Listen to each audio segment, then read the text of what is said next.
It is finally here. The sequel to the great animated film Into the Spider-Verse, Across the Spider-Verse. Spidey is swinging across our screens one more time, and I saw it, and I'm here to bring you my review.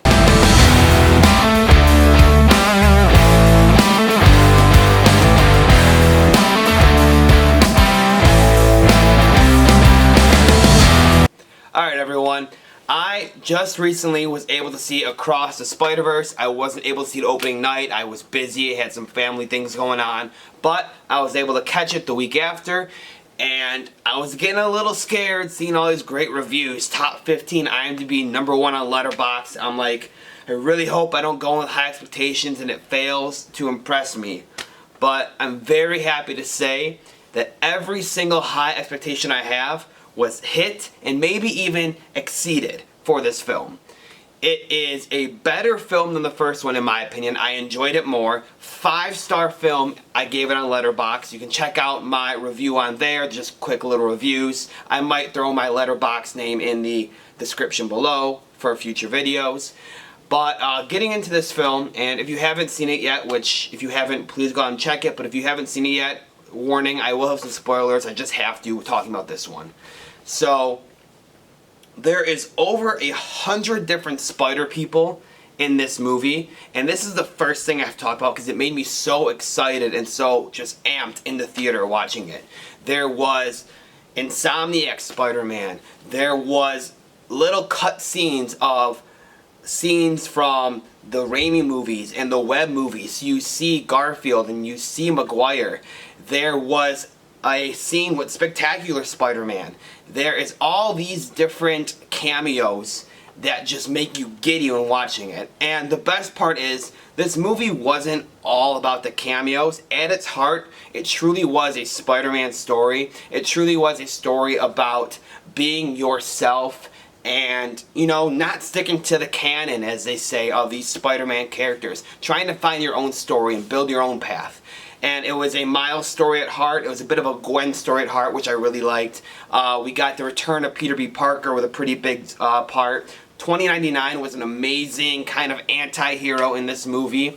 I think the introduction of Spot, which when I first heard they were using Spot, I was a little bit scared because he's a really campy character in the comics. He's, you know, kind of this D-list villain that people make fun of, but he was outstanding in this movie. I love the fight scenes with Spot. The animation was beautiful throughout all of it, and that is one thing I've talked about, is the animation in this film might have been even better than Into the Spider-Verse. I mean, there was scenes where live action was mixed with animation, like a Roger Rabbit type movie.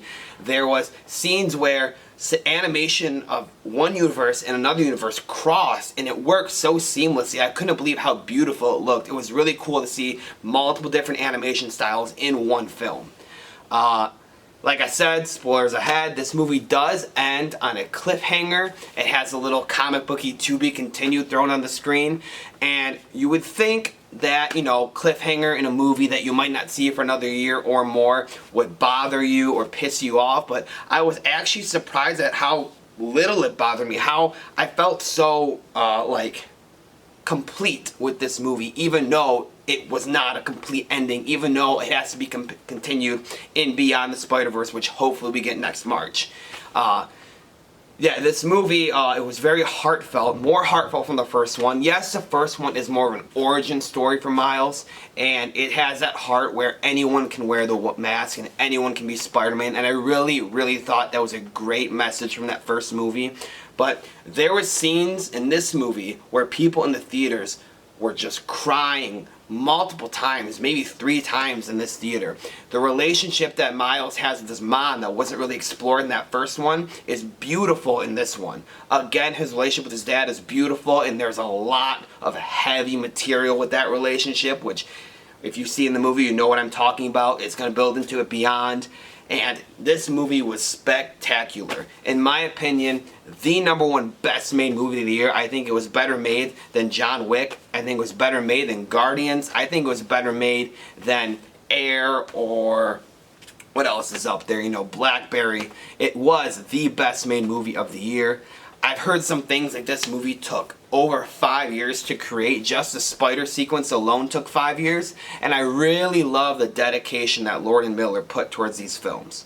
It is sad that they have said that Beyond will be their last one. But then again, I'm okay with that. I think they are building towards what could be the greatest comic book trilogy of all time. Maybe the greatest trilogy of all time with Beyond. Right now, you could either throw that at Guardians, you could throw that to Dark Knight, and I really think this could pass it. It's up there in my top 3 Spider movie of all time. Probably at 1 or 2, honestly. It's a beautiful film. All the high highs, the animation styles, high highs. The heartfelt moments, high highs. The Miles and Gwen stories, high highs. There's really no complaints with this movie. I was sitting down the other night thinking about what I wanted to say for this review, and a lot of times, you know, even if I love a movie, even if I get 5 stars or 4.5 stars or 4 stars, I got a couple complaints here and there. No complaints at all. It was a beautiful film. Alright, so getting into my final thoughts, like I said, a perfect Spider-Man story, a perfect multiverse story, and a perfect animated movie. Please go check this out. It deserves all the love it can get. Lord and Miller and the rest of the team worked so hard on this film, and you can really see their heart for these characters put onto that screen. I have to give this movie, honestly, a 9.7 out of 10. I'm that high on it. It was incredible. For owning in my collection, 100% yes. I'm getting it on the highest picture quality because I want to see this movie in 4K on my home TV. I want to see how beautiful it'll look. It's going to go right next Into the Spider-Verse on my shelf, and I can't wait to get Beyond in another year or so. As for if I recommend going to see this in theaters, I highly do. I highly recommend seeing it in IMAX or in your best theater quality you can around you. This movie deserves that love. Please go check it out. And if you have seen it, let me know your score for this movie. Let me know your little short review in the comments below. Make sure to leave a like on this video. Make sure to subscribe to my channel. I appreciate all your support. Thank you so much and have a great day.